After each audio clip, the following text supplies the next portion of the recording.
कि सास की तबीयत भी बहुत खराब रहने लगी थी और चिड़िया की दोनों बेटियां भूख से रोती रहती थीं। वो अपनी भूख तो बर्दाश्त कर सकती थी, लेकिन अपनी बेटियों की भूख कैसे सहन कर सकती थी।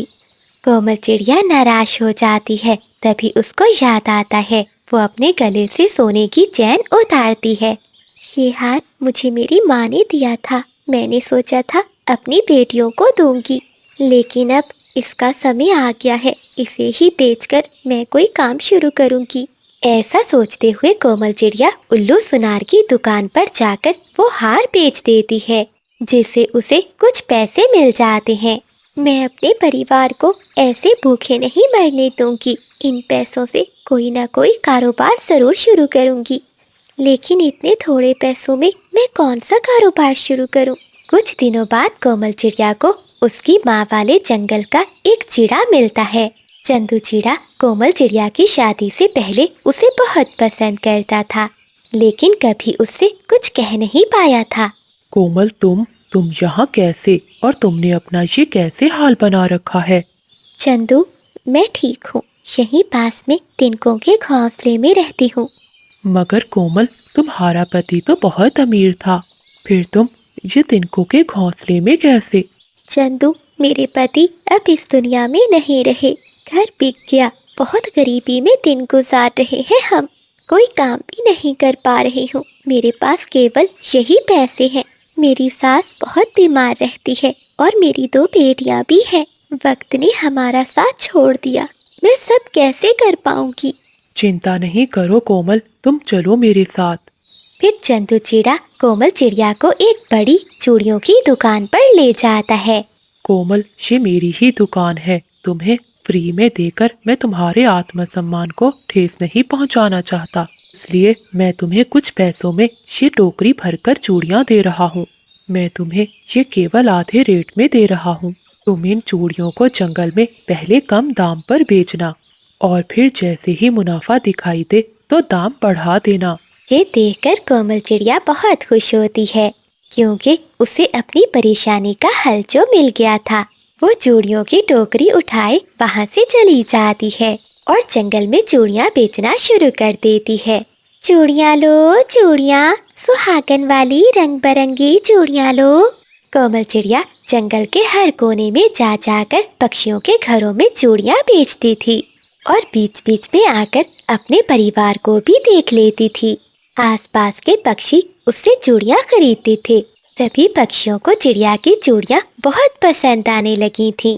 अरे वाह वाह चिड़िया, तुम्हारी चूड़ियाँ तो बहुत सुंदर है। मुझे लाल रंग की चूड़ियाँ दे दो। हाँ हाँ कभी बहन, ये देखो, ये लाल रंग की चूड़ियाँ आपके पंखों में बहुत सुंदर लगेंगी। ऐसे ही कुछ समय बीत जाता है।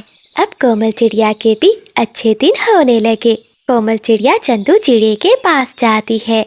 चंदू, तुम्हारा बहुत बहुत धन्यवाद। तुम्हारी वजह से ही आज मेरा परिवार खुश है। ये तो तुम्हारी मेहनत है कोमल, मैंने कुछ भी नहीं किया। चंदू, मैं सोच रही थी मैं यहाँ से चूड़ियाँ खरीदती हूँ और फिर जंगल के पक्षियों के घरों में जा जाकर बेचती हूँ। इसमें बहुत समय लग जाता है। सोचा है कि क्यों ना मैं चूड़ियाँ बनाना ही सीख लूँ। हाँ, ये तुमने बहुत अच्छा सोचा है कोमल, मैं तुम्हारी मदद करूँगा। अरे बादल, देखा तुमने वो सामने पीपल के पेड़ पर चिड़ियाओं का परिवार कितना खुश रहता है। अब इनकी खुशियाँ मुझसे हजम नहीं हो रही। वो अपनी बहू कोमल को पलकों पर बिठा कर रखते हैं। हाँ बिजली, देखा तो है, वो बूढ़ा चिड़ा अपनी बहू को बेटियों की तरह प्यार करता है। लेकिन तुम चिंता नहीं करो, हम उनके कान ऐसे भरेंगे कि उनके घर में चू चू नहीं बल्कि चीखें सुनाई देंगी। आज शाम से ही हम अपना काम शुरू कर देंगे। देखना, वो बुढ़िया अपनी बहू की जान की दुश्मन बन जाएगी। जंगल के सबसे सुंदर पीपल के पेड़ पर एक छोटा सा सजा सजाया घोंसला था, जहाँ कोमल चिड़िया अपनी बूढ़ी सास और ससुर के साथ रहती थी। चिड़िया का पति दूसरे जंगल में काम करता था। कोमल चिड़िया मन की बहुत अच्छी थी। वो सुबह सवेरे उठते जंगल में जाती है और अपने सास ससुर के लिए दाना लाती है। देखो, हमारी बहू कितनी अच्छी है। जब से आई है हमारे बुढ़ापे को सहारा मिल गया है। हाँ, ये तुम ठीक कह रहे हो, मैं भी इसे अपनी बेटी ही मानती हूँ। ऊपर वाले ने हमें बहुत अच्छी बहू दी है। एक दोपहर जब बूढ़ी सास अकेली नदी पर पानी पी रही थी तो बादल कौवा उड़ता हुआ वहां आता है। अरे माँ जी, आप यहाँ अकेली बैठी हैं? आपकी बहू आपके साथ नहीं आई? हाँ बेटा, वो घर के काम कर रही थी, मुझे प्यास लगी थी, सोचा जाकर नदी से पानी पी आती हूँ। अच्छा, लेकिन माँ जी, मैंने तो अभी आपकी बहू को नदी के उस पार चीकू तोते और कबूतर के साथ बैठे देखा है। ये तुम क्या कह रहे हो? हाँ माँ जी, वो बातें कर रहे थे, मैंने सुना। आपकी बहू कह रही थी, ये बूढ़े सास ससुर मेरे सर पर बोझ बनते जा रहे हैं, जिस दिन ये मरेंगे सारा घोंसला मेरा होगा। क्या? नहीं बादल, मेरी कोमल बहू ऐसी नहीं है। तभी बिजली का बीबी उड़ती हुई वहां आ जाती है। अरे माँ जी, आप बहुत भोली हैं। ये छोटे पक्षी देखने में बहुत मासूम होते हैं, पर दिल के बहुत काले होते हैं। वो तो आपके बेटे को भी आपके खिलाफ भड़का रही है। कल ही वो बुलबुल से बातें कर रही थी, कह रही थी कि पति के आने पर सास ससुर को घर से निकलवा देगी और उन्हें पुराने खोखले पेड़ में छोड़ आएगी जहाँ सांप रहते हैं। बिजली कपी और बादल कपी की ये बातें सुनकर कोमल चिड़िया की सास के दिल में एक शक का बीज पैदा हो जाता है और वो गुस्से से लाल पीली होकर वहां से घर चली जाती है। जैसे ही वो घर पहुंचती है तो कोमल चिड़िया अपनी सास के लिए भोजन लेकर आती है। चिड़िया की सास तो बहुत गुस्से में थी। वो ठोकर मारकर वो सारा भोजन नीचे गिरा देती है।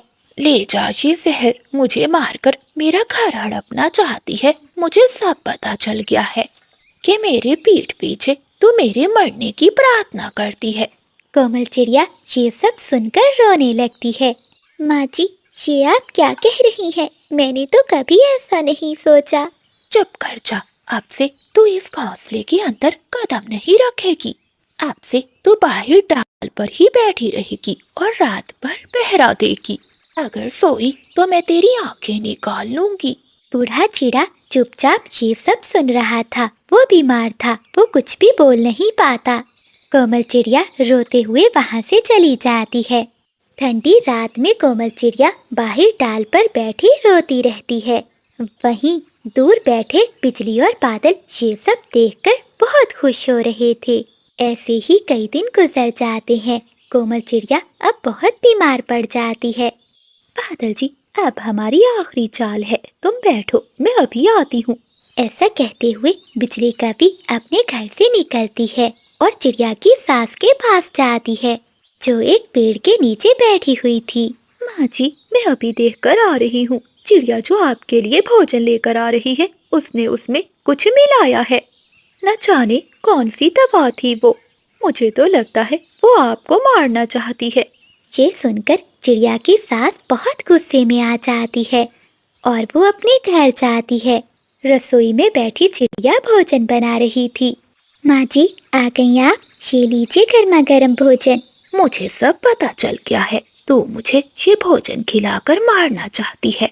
ऐसा कहते हुए कोमल चिड़िया की सास चिड़िया को मारने लगती है और अपने घर से निकाल देती है। कोमल चिड़िया रोते हुए वहां से चली जाती है। वो देखती है कि बादल कौवा और बिजली कभी आपस में बातें कर रहे हैं। चिड़िया चुपके से झाड़ियों के पीछे छुपकर उनकी बातें सुनने लगती है। हो, बिजली, देखा मेरा कमाल, उस बुढ़िया ने अपनी बहू को घर से निकाल दिया। अब जब वो अकेली होगी, हम इसके घोंसले पर हमला करके इसे भगा देंगे और इसके अंडे और दाने खा जाएंगे। हाँ पति जी, और इस बुढ़िया को तो मैं खुद चोंचे मार मार कर जंगल से निकालूंगी। कितना आसान था इसे उल्लू बनाना। कोमल ये सब सुन लेती है। तो ये सब इन कौवों की साजिश थी मुझे घर से निकालने के लिए, ताकि वो मेरे घर पर कब्जा कर सकें। मुझे जाकर सासू माँ को सब बताना होगा और उन्हें इन कौवों से दूर रखना होगा। लेकिन मैं अकेली कमजोर चिड़िया इनका मुकाबला नहीं कर पाऊंगी। मुझे अपने दोस्तों से मदद लेनी होगी। ऐसा सोचते हुए कोमल चिड़िया अपने दोस्तों के पास चली जाती है। तो दूसरी ओर कौवे चिड़िया के घर चले जाते हैं। माँ जी, अब तो बहू गई, ये घोंसला अब हमारे हवाले कर दे, क्योंकि हमने